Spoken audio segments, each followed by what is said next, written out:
parties, you're going to get an extra gift. Not only are you going to get an extra gift, the person who's booked the party is going to get a gift, but you have to get rid of all 3 sets of beads. Okay? And so what that does is it puts it on her. It's not you asking for the parties as much, it's your host. And she gets into it. She thinks it's a great game. She's always like, yeah, take my beads. And she puts it around people's necks, and she'll actually put it around the people's necks who are most likely to book parties, you'll find most of the time. And the other thing that she'll do is she'll be playing with them and she'll hold them. It's because we're not really in the era where we wear beads. You'll find people just can't help but touch them and feel them. So yeah, they personally work really well as a party game for me, and I highly recommend them for everybody. Sometimes you might only get rid of 1 set of beads, which is fine. If anything, you've still got a party booking out of it, and you haven't really had to give out any extra gifts because the host didn't get rid of all 3 of her beads. You can give an extra gift to your future party host that booked a party, but your host doesn't get an extra gift because she didn't get rid of all 3 sets of beads. Doesn't mean that she can't still try and get you parties after the party though. So yeah, that's one of the games that I play, which I just find works amazing. Another game that I want to share with you that I do, and this is actually right at the end of the party that I do this, or close to, you know, when you're starting to get those questions of, oh, when I want more, how do I reorder it? And so this game is a really great game. I say to the people that are at the guests that are at the party, I haven't got one here, but on the back of our catalogues we'll stick our stickers with our contact details, right? Our phone number, our name, all that kind of stuff. So this is actually another Katie Farner trick, but I love this because it means everybody's got your contact details.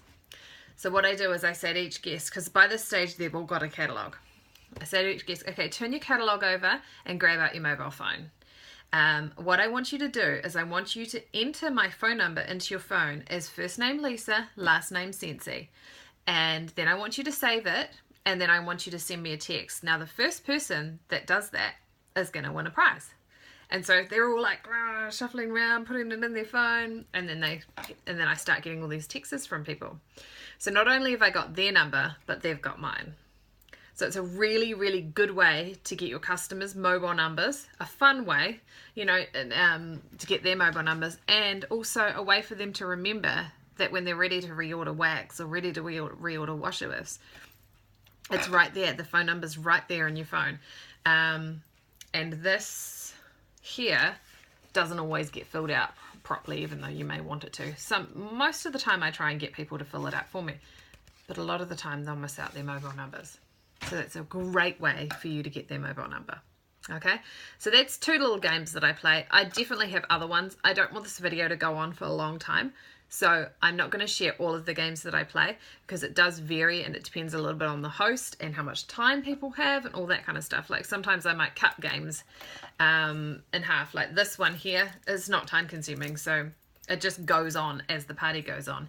And same with the mobile phone game. I mean, there's just such a minimal amount of time that it takes. So yeah, I then talk about, that's what I talk about next, is the games and how they work and all that kind of stuff. And yeah, okay. So I then go on to a little demo. Now I try to keep this demo pretty short and sweet, but I do encourage people to ask lots of questions, because that's another game that I do play, is my ticket game, where if they ask questions, they'll get tickets, and the person with the most tickets at the end of the game does win a prize. So this little demo that I do, I get lots of questions in here. And the demo is on the warmers and the diffusers. So I literally do a little demo, talk a little bit about the warmers and how hot they heat up and how to use them, and then how to change the wax on them. And then from there I go on to talk about the diffusers, and I actually do a whole demo on the diffusers. I lift the lid, show them where the oil and water goes, where to fill it up to, how much to put in, all of that kind of stuff. I feel is quite important if you're wanting people to understand what the diffusers are, because lots of people think that they're smoke or they're burning and that kind of stuff. So if you explain a little bit about it, they're more like, oh, okay, that's pretty cool, and they're pretty amazing to look at. So yeah.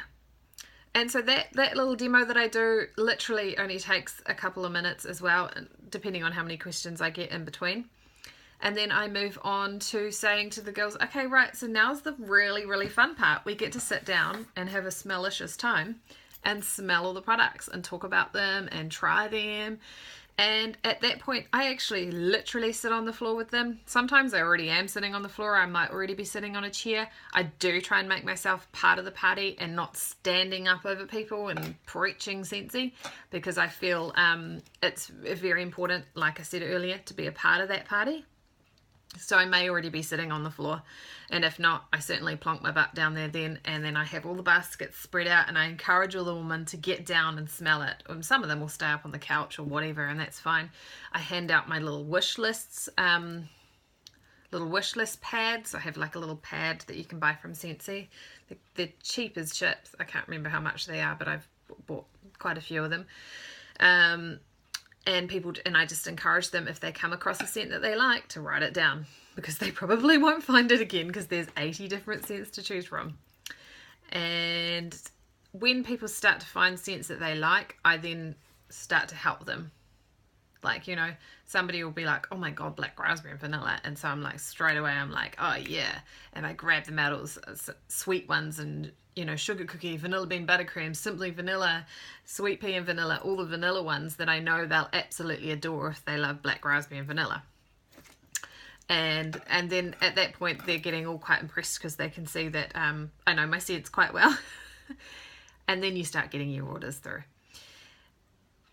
When you are sitting down with your guests and engaging in the conversation and smelling with them and recommending products, this is again it's that crucial time that you're building relationships again. And this is again another really good opportunity for you to talk about your business and talk about joining Scentsy and talk about parties. Okay, you'll be able to suss it out. Somebody will be like, oh, really love that diffuser, but I cannot afford it. Throw them a rope. Tell them what they can get for free and half price if they host a party. They'll be mega surprised, and they'll be like, oh, so Scentsy actually looks after its party host. And that could be your party booking. If somebody's sitting there and complaining about the fact that they never get away from the kids and it's so nice being here with the girls having a few wines and da-da-da-da, talk to them about joining. It's the perfect opportunity for them to get away and have a little bit of sociable time, and they meet heaps of people. So you have lots of opportunities throughout your whole party to talk to people about joining your team, having parties, and buying products. It's at this point I start to close the sales. Now, I actually, this is one thing that I'm not personally scared of. Some people may be. I got taught, I've been in retail for a long time. I used to work in cosmetics and worked front counter and was always having to do this. So take this in. Don't be scared to ask for the sale. Don't be scared to ask every guest to join, and don't be scared to ask every guest to have a party, because you actually never know who's going to be your next team member and who's going to be your next party host. And you don't know. Most of the people that come to that party are prepared to buy something. Yeah, you're going to get the ones that aren't, but most of them are prepared to buy something. So ask everybody. Don't just let them fritter away and start drinking more wine and start eating more nibbles, and ask them. Just say, hey, would you like to place an order today? You're not offending anybody asking them that. You're just saying, oh, would you like to place an order? And hey, it could be yes and it could be no. You might miss out on a sale because you don't ask. You're not pushing anyone to place an order. You're just asking. So I think that winds me up for my video and how my parties go. I hope this gave you some inspiration, and I hope that